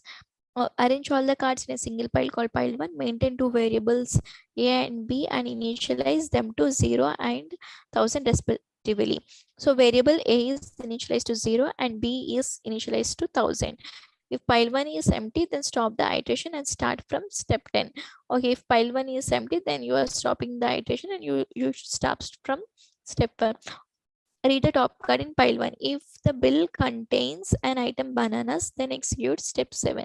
Okay, you are picking a card. If there are cards, if there are more cards, then you are executing the following steps. If there are no cards, then you are executing step 7. In the step you are checking if the bill contains an item banana. If there is bananas, then you should execute step 7. If the price of banana, assume like there is bananas in your card which you have picked. If the price of bananas is greater than a, then store price of bananas in A. If price of bananas is less than B, then store the bananas in B. So you will compare the price of bananas with A and B. If price of bananas are greater than A, then you should store price of bananas in A. Understood, right? So A is storing the price, maximum price of bananas, and B is storing the less price of bananas. You understood why? Is it so? Yeah, yes, ma'am. But the problem is, ma'am, all the prices of banana in the given provided cards are 8. So the sum for A and B would be 16, but the answer is 13. For If one the of bill, the bananas, 5. Okay, the thing is, the best thing you can go is you can go to the solution. You have tried your answer, but you haven't, I think you haven't done it properly, that's why you got that. So in the solution they will give some box, you check out the box, then you will Ma'am. understand. See, Baranas, you Ma'am. can see all the prices are not same. Hello. It's 8, 8, 8, 5 and 8. So maximum value is 8 and minimum value is 5. It's clear the sum of A plus B is 13. That's it now. So there are some cards where the price of bananas are 5 also. I might have missed some cards, ma'am. Yeah, that's what I told. That's what you should go through the dataset carefully. Okay. Ma'am, I have a Okay, ma'am. doubt in activity question 2.7, question number 3. Okay, someone previous 2.8. Previously one girl has asked 2.8. Question number 3. Question number 3. Okay. Continuing with the previous question, how many times will the last block of the flow chart max equal to? Okay. Is cards extra max marks will be visited. So you have initialized the variable max to 0, and they're asking like how many times this condition will be visited. How many times do you think it will be visited? How many times? Continuing with the previous question, how many times will the last block in the flowchart max equal to extra mathematics marks will be visited? So you just try it out yourself. You are starting, you are initializing max variable to 0. You are checking whether there are more cards. Yes, pick the card X from file 1. Move X to file 2. If card X dot mathematics marks is greater than max, then you are setting max equal to card X dot mathematics marks. It can be any number of times, like see, continuing with the previous question, the question is like you should study this question first.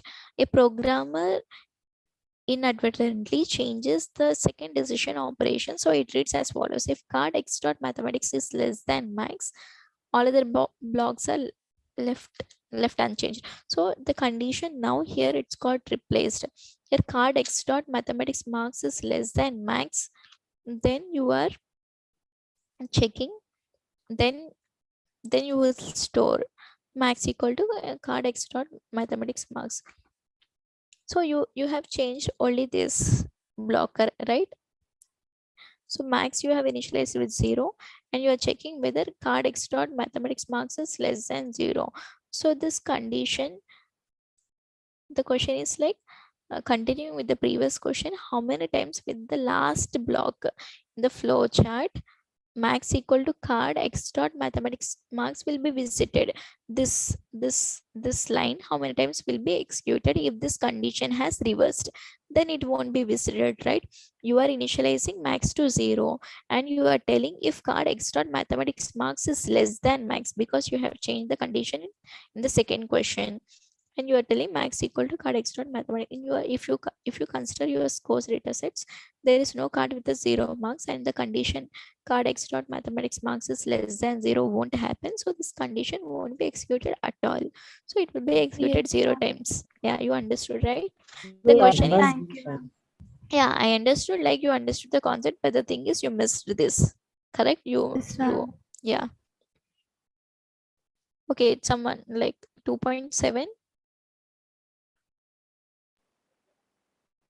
Hello.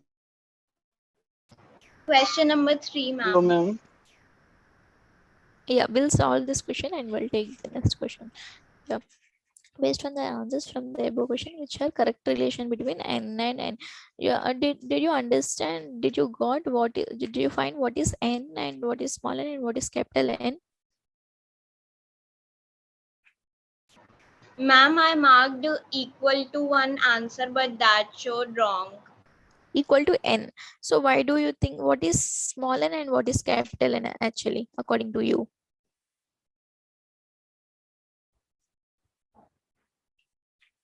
What is small n and what is Ma'am, capital? can you please explain once? Okay. Let max marks be the variable that keeps the track of maximum total marks. The score status set. Let max card be a variable that tracks the index of the card that has maximum total marks. We write the procedure. Okay. Max marks is a variable that stores the maximum total marks value. Max card is a variable that stores the index of the card that has maximum total marks. Okay. You should remember this. If max marks is updated n times during the execution, how many times max card will be updated? So max marks you are updating n times.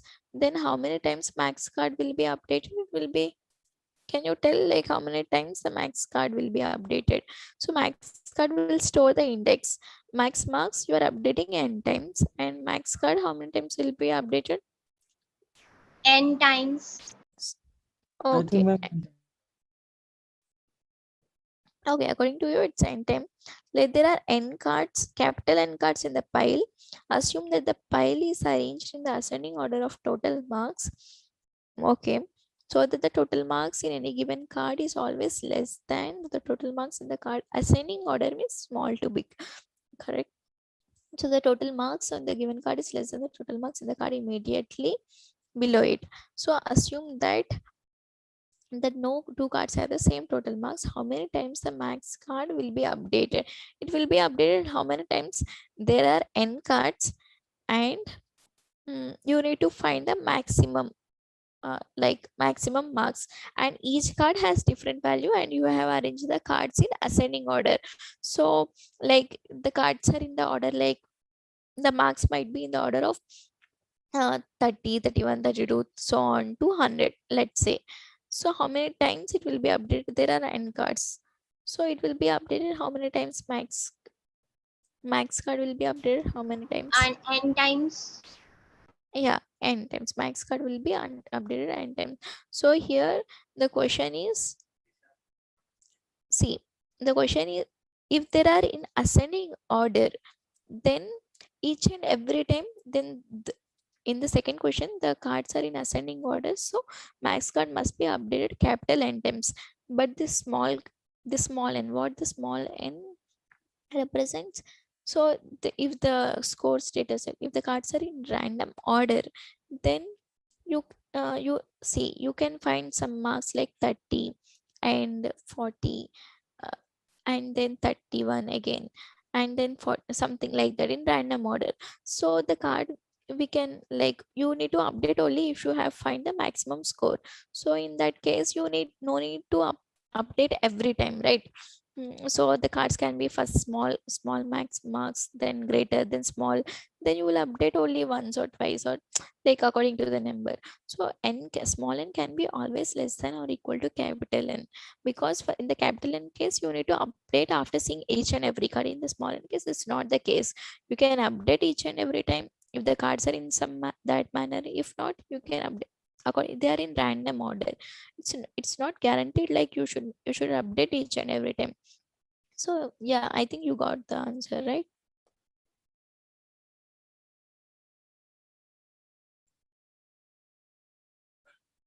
Did you understand what I told? Yes, ma'am. Yeah. Okay. And any queries in this? Excuse me, ma'am. Yeah. My doubt is the activity question to criteria of one.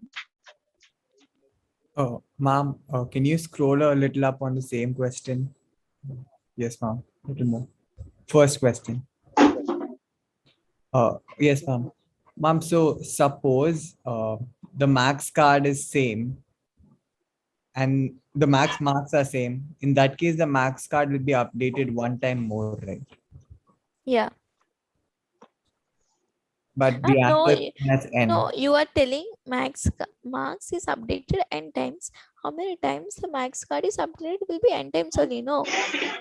Ma'am, So, okay. Suppose the max marks is 97. Yeah. The next card is again 97. The max marks will not be updated, but the max card would be updated. Why max card will be updated? It won't be updated. No, you will check whether less than, strictly less. See, the question is like, keeps the tracks of max card similar to the one given in the lecture. So you should go and check the lecture whether it's less than or equal to. If it is, yeah. Got it. Okay. Okay.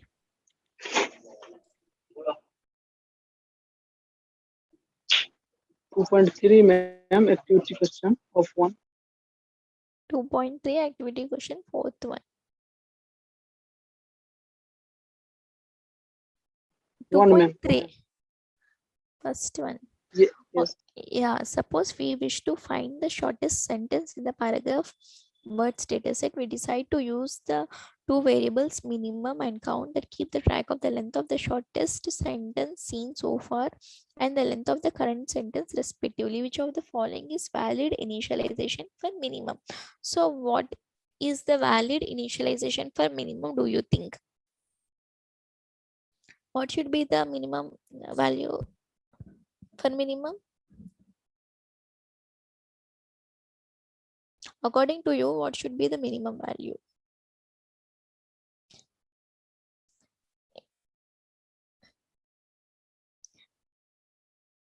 Yeah, I'm not going to explain this because I have explained this concept many times in the beginning of this session. So please, whoever has doubt, please go and watch the first 30 minutes of this minimum and maximum. So I need to clear other doubts also, no? Yeah. Please go and watch first 30 minutes of the lecture. There I have clearly explained what should be the minimum variable and maximum variable store. Yeah. Can I move it? My dot is clear, ma'am. What? Can I move it? My dot is clear. Yeah, if you watch, you can definitely your doubt will be cleared.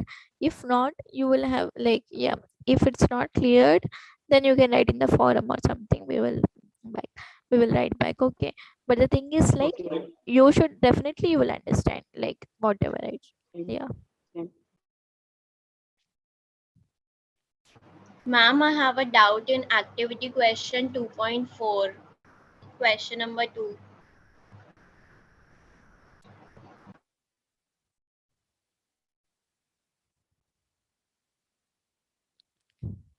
Okay, I think this is the continuation of previous question. No, refer the procedure to find the maximum number of bills that have been generated by any shops. Maximum number of bills that have been generated by any shop at an immediate stage in the procedure. We have the following values for this variables: bb equal to 1, sv equal to 3, and sg equal to 2, and max equal to 3. At an intermediate stage, we have these values. Okay. Now a new card comes up. It belongs to SV stores. After updating one of these values, which of the following pairs of variables would have to be compared? So you have to be compare SV with Maxwell. That's why the option will be B, and your question is second one. Assume that we have already figured out maximum number of bills generated by any shop. It is stored in the variable called max. Now we have a new pile containing 30 cards. All the cards in these piles are bills from 3 new shops. What is the least number of cards that we would have to iterate over to determine the maximum number of bills generated among all the 6 shops? Now note that the data set has already 30 cards. So what is the question? Did you understand the question here? Ma'am, there are already 30 cards and more cards are being added, so I think there would be 60.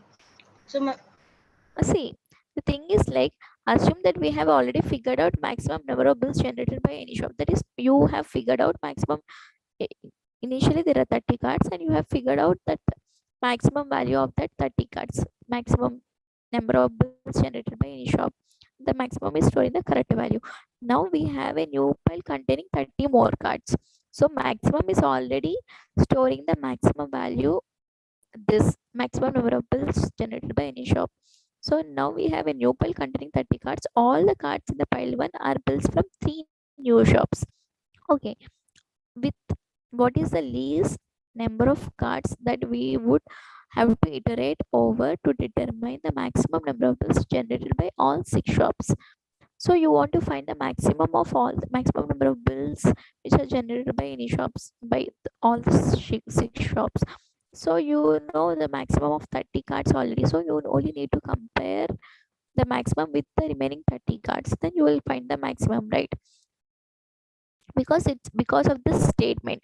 Assume that we have already figured out this, so you have already know the maximum of 30 cards and you have added new 30 cards here. So the you need to compare the existing maximum value with the new 30 cards. That's it, you will get your answer, correct? Okay, ma'am. Thank you, ma'am. Yeah.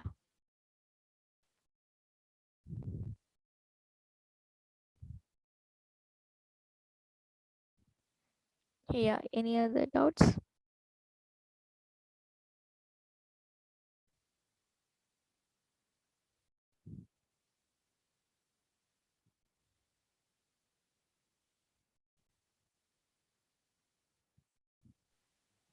Hello.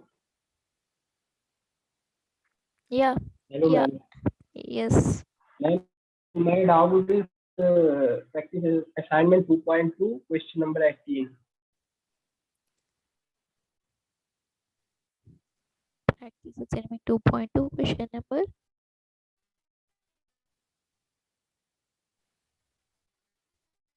What is the question number?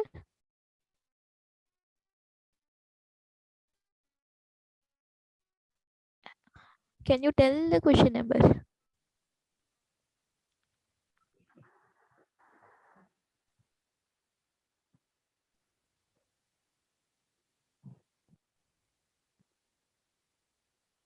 Hello, what is your question number? Question number 18, practice assignment 2.2. Question number 18. Practice assignment 2.2. 2.3 or 2.2? 2.2. Okay, 18th question. Correct? Okay, Yes, what ma'am. will be the values of A, B, C after the execution of the following pseudocode using the scores data set? A equal to 0, B equal to 0, C equal to 0. You are setting A and B values to 0. While pile 1 has more cards, read the top card X in pile 1. Okay, you are reading the top card X in pile 1. If X dot city town equal to Chennai, then if this condition is satisfied, then you need to check if X dot date of birth is less than or less than 1st May. If that condition is satisfied, you need to check if X dot total marks are greater than A. Then you need to make, if that condition is satisfied, then you should make A equal to X dot total marks. Okay, if the found card, if X dot city town is not equal to Chennai, if the picked card is not from Chennai, then you should execute this else block. If it is from Chennai, then you should execute all the statements which are inside this if block. How can I know? I hope you understood like what is the if condition here. So Ma'am, your voice is very slow. my voice is very low. Yeah, okay.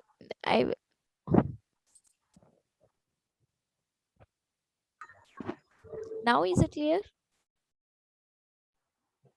Yes, ma'am. Still, yeah. So you will check whether if X dot city town equal to Chennai, you are checking. If this condition is not satisfied, that is if the picked card is not from Chennai, then you should execute this else block. What is the else block here? What are the statements inside the else block? C equal to C plus 1. And so you should just check the indentation of this if block. Okay, this if block is ending here, so the corresponding else block after this there is statement called else. So this statements must be executed if this is not from Chennai. If the card is from Chennai, then you should execute all the statements which are inside this if block. That is this all the statements you should execute.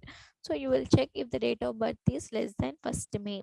Yeah, if the condition is satisfied, then you should check if the extra total marks greater than A. Then if that condition is satisfied, then you should make A equal to extra total marks. So how to execute the statements by checking the indentation. So you check this curly braces where they are starting and where they are ending for the div block. But how do you know like whether starting or ending? By checking the indentation level.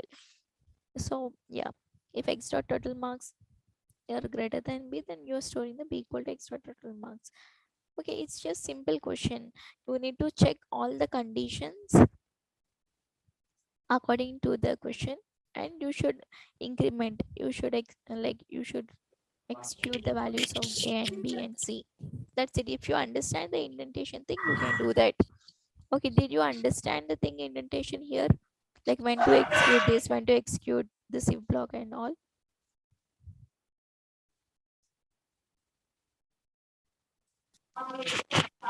Hello. Yeah, did you understand this? When to execute the statements, and this Yes, ma'am. the flow. If you understand the flow, then you can easily solve this sum. You just take course data set and you just follow the this and you can do that. Yeah. Yes, ma'am. Ma'am, I want to ask how after the qualifier exam on 10 October, will this week 1, week 2, week classes will be in syllabus or not? Yeah, After they will be still in syllabus. For last end term, you should write all the things, no? Week 1 to week 12 contents will be there for your end term. But there will be quiz 1, quiz 2 and quiz 3, where quiz 2 will be like from 4 5 6 weeks, and quiz 3 will be from 7 8 9 weeks, and end sum will be there from 1 to 12 weeks. So all this content is still there. You should be thorough with this content. If you are not thorough with this content, you cannot what assume, like you cannot understand the other weak concepts. First you yes, should be ma'am, I thorough. got it. Yes, ma'am. Yeah, you need to know this indentation level. For everyone, I will explain this indentation again. So many people has this doubt, no? Using the word, then I will explain this. Yes, ma'am, got it, ma'am.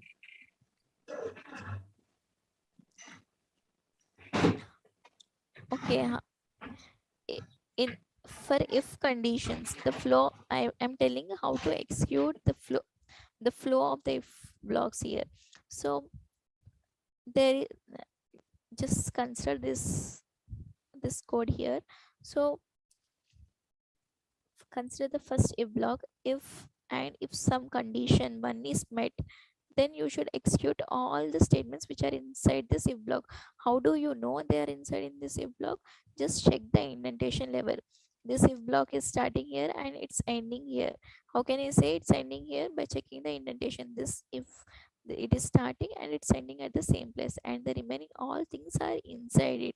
So these all the statements will be executed only if the condition 1 is satisfied. So if assume this condition 1 is satisfied, then you will come inside and you will check the second condition here. If the second condition is satisfied, then you will execute this statement. If the second condition is not satisfied, then you will check for this third condition again here. You will come out of this block here and you will check for third condition. If this condition is satisfied, then you will execute this. If this is not, you will come out of this if block and then you will execute this else part. So by executing all these statements, you can say this if block you have executed all this if block is finished if the condition 1 is satisfied. That's how you should execute the Yes, ma'am, got it, ma'am. Thank you. yeah. Yeah, others, if you have some doubt regarding these two concepts, Condition 2 and condition 3 is or condition or and condition, ma'am. If condition 1 satisfies. Yeah, it's not like and or it's like if you are just checking, it's just like you should check both condition 2 and condition 3 regardless. Like even if condition 2 is satisfied or not satisfied, you should check condition 3. It's because they are in the same if block. So you should automatically. If condition is satisfied, you should execute all the statements which are inside this if block. So it's not like if or it's not like and or, but you can say if condition 1 is satisfied, then only you are checking for condition 2 and condition 3. So Correct. yeah, so condition 1 and condition 2 are kind of or and. So if condition 1 is satisfied and condition 2 is satisfied, then you will execute this statement. If condition 1 and condition 3 is satisfied, then you will execute this statement. Okay, okay, got it. Yeah. So this else is for if condition 1, condition 2 and condition 3 doesn't satisfy, then you go to else. Else, the else block is only for this Condition 3. Okay, okay. Condition 3 and condition 2 as well. You just check the indentation If level. condition 2 and 3 were not if condition 2 and 3 are not applying, then we come out from this or we go to else. We go to if else. if Else, condition na? Let me explain you. If condition 2 is not satisfied, then you won't execute the statement. You will come out of this block. You will execute the condition 3. You will check for condition 3. If condition 3 is also not satisfied, then you will execute this else. You will come to else block and you will execute this. Okay. If condition 2 is not satisfied, you will check for condition 3, and if the condition 3 is satisfied, then you will go for this statement. Then you are checking only this else part here. Then yeah, that's how you should do. If condition 3 satisfies, then it won't go to else, no ma'am. Condition 1 and 3 satisfies, or condition 1 and 2 satisfies. Okay. It comes out. It comes out. Yeah, it comes out. If condition 3 is satisfied, then it won't check for this else. It will come out. Got yeah. it. Yeah.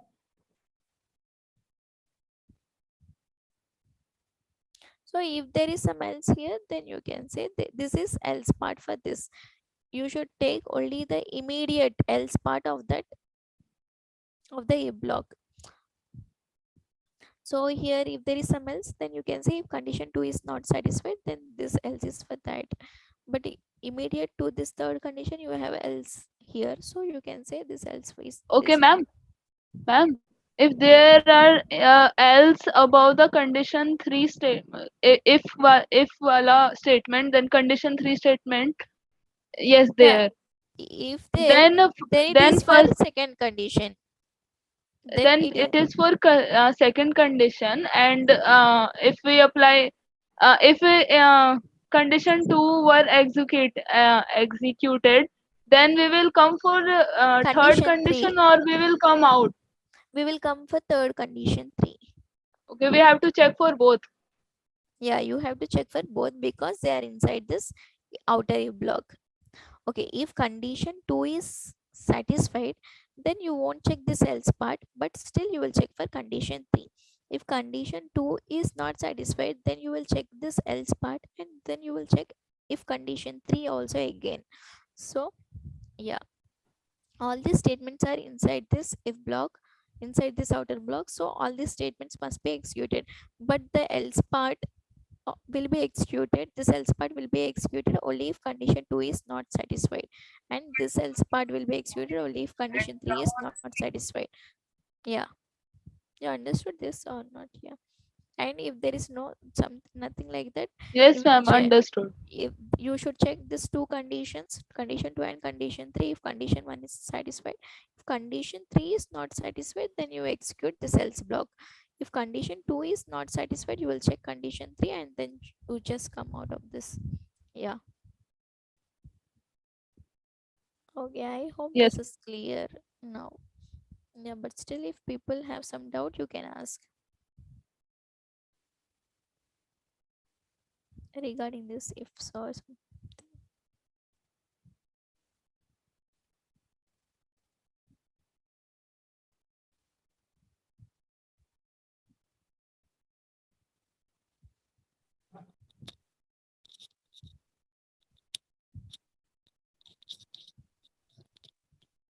Ma'am, I think class is ended, so no one is asking its doubts or it may be completed. Yeah, I will be. If someone has doubt, I can explain. Okay. Yes, ma'am. Yeah, if no one has doubt, then we will close the session. We'll wait for 1 or 2 more minutes and we'll end the session.